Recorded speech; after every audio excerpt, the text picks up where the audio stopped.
So traditional Zulu music, that's popularly known as Maskandi, has its roots in the deep cultural expression of KwaZulu Natal.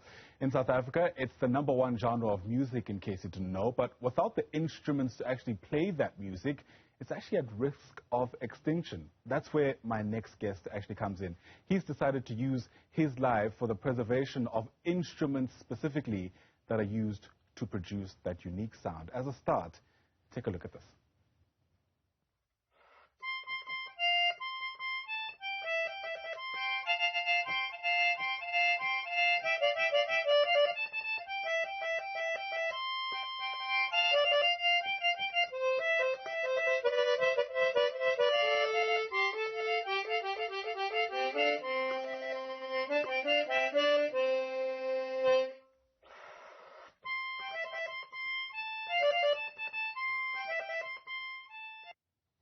All right, I think that's a concertina, but Manqobizizwe Ncala, who is our next guest, has actually left a career as a systems engineer, and that was to try and answer his spiritual calling to provide healing to the world through music. He's a teacher, an instrument artisan, and an entrepreneur, and joins us now on this Heritage Day to explain the importance of keeping the music heritage of Maskandi alive. Manqobizizwe, it's great to have you on the program. Thank you. With all your goods, thanks very much for coming through. It is called a concertina, right?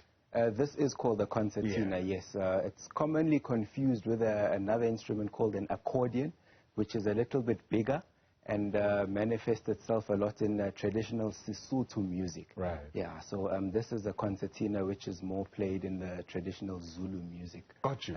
All right, let's take a couple of steps back. I mean, I know often we speak about animals and cultures being extinct. Not many people speak about an instrument essentially dying out. I mean, help us connect the dots of how you've literally left a career in engineering to try to keep instruments alive. Yeah, so it really boils down to my transition from that technical space into the music space. I didn't grow up playing instruments or wanting to be a musician. So only when I made the transition into music, I started playing these instruments, and concertina was one of the instruments I picked up first. I'm primarily a guitarist, but the challenges that I would face is that firstly sourcing the instrument, because if you want to play proper Maskandi music, the connoisseurs will tell you that the concertina is a very important element in that music. So also in the way the concertina is set up. So those are the challenges I was facing, and there's literally no resources that I was able to come across to, for example, teach me how to play Zulu, and also the adjustments that need to be made to the instrument to produce that required sound. So that for me was really where it came from. It was born out of need, because I had issues with my concertina and I didn't have anyone to fix it for me. And that's how I actually got to realizing the necessity of being able to not only play these instruments, but understand them intricately as well for that. So you had to essentially uncover this from first principles, from empirically, there was no one is necessarily guiding you through putting together a concertina. So was it this is how it's meant to sound if no one's really teaching you what the sound is or how the sound is put together?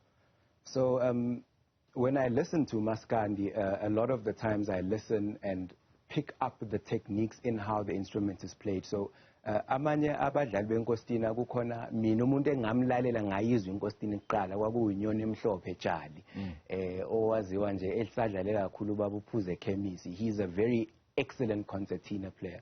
There's others as well, the late Babu Skindi Sabesuthu or Babu Lahlu Mlenze, ney'ntanga zami ke bakhona ke nje oSilver River Mchunu omthweyintombi abadlali benkostini. But as I say, we're so few and far between and spread apart that I literally had to hear or train myself by listening. So when you buy a concertina off the shelf, which is very hard to source, by the way, you still have to customize it anyways. So this particular one that I've got here, this is my personal one that I use as a prototype and I use to do experiments. I've actually deconstructed it here for the purposes of this conversation. No way. So this is actually the deconstructed part of it. And this instrument is basically a reed instrument which you need to produce the sound by air. Right. Similar to what you'll find with a harmonica. So a concertina uses the same principles, but when it comes to the tuning of the instrument, the sound that you need to produce, as I say, it's not stock standard for Maskandi, so modifications are made. If you look at these holes here, if you look at principles of science and physics, the smaller the hole or the wider the hole produces different air pressure, right. And that gives you a different sound. So ushuna inkosini Maskandi, it's basically taking it apart and changing the tuning reeds, basically filing off the material to get that specific note for the sound you're looking for. Because you cannot just take inkosini and then utuzoidlala Maskandi, there'll be clashes. Right. So you need to do that modification. And there was nobody, as I say, there to show me, so I had to literally go through that process.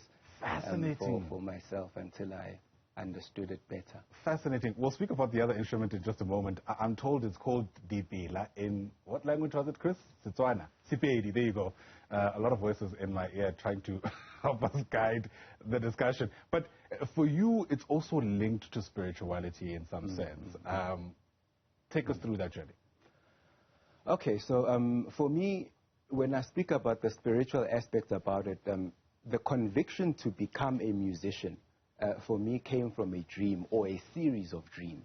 So it became an exploration of the experiences I was having in these dreams. So as I spoke earlier, I'm primarily a guitarist, and most people know me for ukudlala isiging. Isiging, the way it's set up, it's heavily customized in terms of the string configuration and the playing technique. And when I get asked about how did you figure that out, I also sometimes have difficulty explaining, because this is something that I would literally experience in my dreams, where you would be shown and somebody would be literally putting your fingers in a fretting position, literally showing you which string to put where. And that's something that you kind of struggle to grasp, and you struggle to discuss when people don't really get it. But what's happened since exploring that spiritual activity for me has been a testament on its own, because I wouldn't have come to a point where I understand these instruments and I build them so intricately had I not explored that element. And I'll add there as well, to say that, those kind of spiritual callings, in my personal view, are often confused being or with a spiritual healer calling.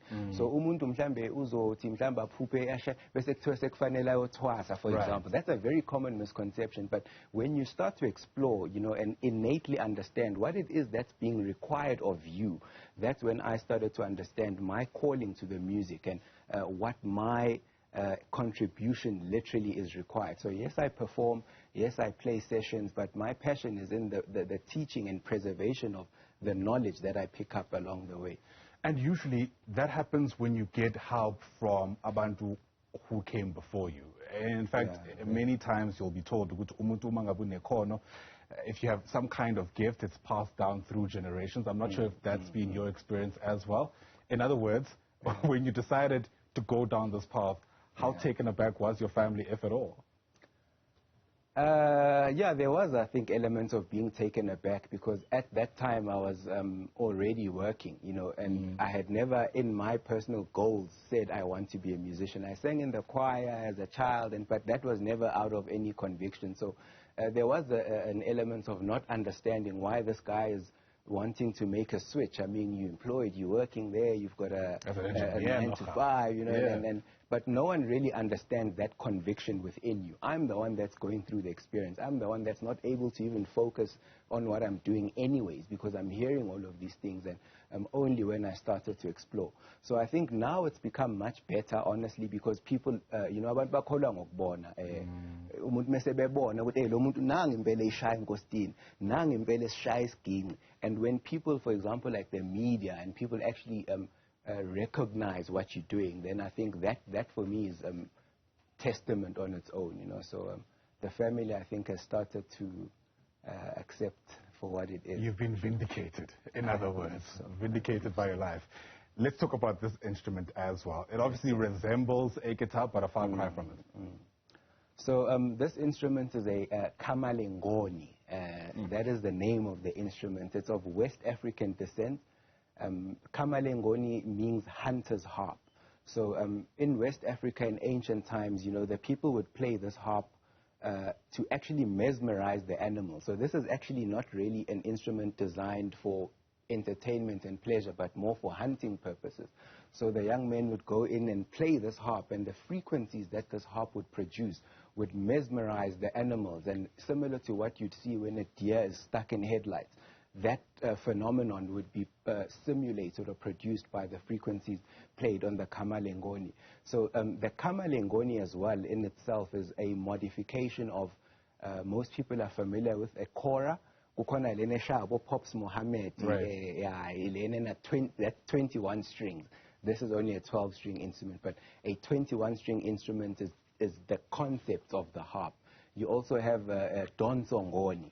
Donsongoni is a 6-string harp, and as I say, you know, the origins of these instruments were really to produce certain frequencies to induce certain changes in the environment. So as a person who's interested in stringed instruments, I personally underwent, through the assistance of organizations like Music in Africa, the gentleman who taught me to build this instrument is Mr. Joe Makanza, who's an instrument player himself. I personally wanted to learn to build this because of my personal goals and objectives with the instrument. Ngifuna ukuyithatha ikamalengoni ngiyimodify, ngiyifake iy'ntambo lezi engidlala ngazo mina ushuni wami esiginqini kamavalabuzo, ngizoshaya umaskandi ngekamalengoni. But also, like I say, the understanding of the entirety is quite important, because if you're going to apply it in that context, you need to obviously build it in such a way that it will manifest for the goals that you're seeking to achieve. Yeah. I could listen to you till the cows come home, but I'm more interested, as a parting shot, to get your take on what you think the message ought to be specifically to young people on this Heritage Day, around what you're interested in specifically. In a couple of seconds, young people watching, inspired, moved, whatever the case may be, what do you reckon ought to be their take home from our discussion? So the first thing for me would be to say that the concept of heritage is not confined to a day. So heritage is a characteristic of life. That's something that you should understand, that heritage is not something that's dictated to you or something that you should only be cognizant of on a specific day or on a prescribed period. That's the first thing. And secondly, in the context of music, you know, I think as a living testament, I always use my own story to say I'm a living testament that performance is not the panacea in the industry. For example, as a guitarist, you know, when your guitar needs to be set up, or when your guitar needs to be tuned, or when you need to do a action adjustment, all of that kind of thing is something that can still allow a young person to manifest themselves and add value in the industry. We're not all called for that, and I think people need to understand their role within the industry. We can't all be musicians and want to perform. We need to understand where else we can. Because and that's the truth. But you know, my message is to encourage them to find other areas within their area of passion where they can excel and maybe add more value. And value is what you've definitely added to our program. Thank you so much for coming through. I really do appreciate your time as well. Manqobizizwe Ncala is an artist. You've heard that he's an instrument artisan, an entrepreneur, and a teacher as well. Once again, really do appreciate your coming through.